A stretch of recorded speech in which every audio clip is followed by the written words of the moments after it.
হ্যাঁ বন্ধুরা, কেমন আছো? এটা হচ্ছে লোটে মাছের চচ্চড়ি। লোটে মাছটা একটু ভাপিয়ে নিয়েছি, ওটা কাঁটাটা ফেলে দিলে এটা খেতে ভালো লাগবে। ওকে কাঁটা ফেলে এমনি কেমন লাগে, তাই হলাম না কাঁটাটা সিদ্ধ করে কাঁটাটা ফেলতে সুবিধা হবে তাই সিদ্ধ করে নিয়েছি।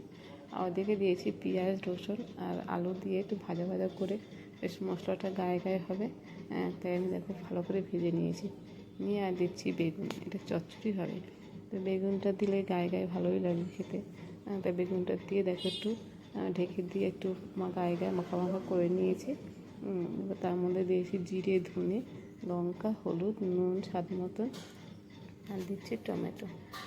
দিয়ে এটাকে ভালো করে মিশিয়ে নেবো। এইবারে দিয়ে দেবো এই যে কাটা ছাড়িয়ে নিয়েছি, সেটাকে আবার দিয়ে দিলাম। এটা দিয়ে ভালো করে গায়ে গায়ে মাখিয়ে নিতে হবে। যত ভালো এটা কষানো হবে তত ভালো হবে। ওটাতে না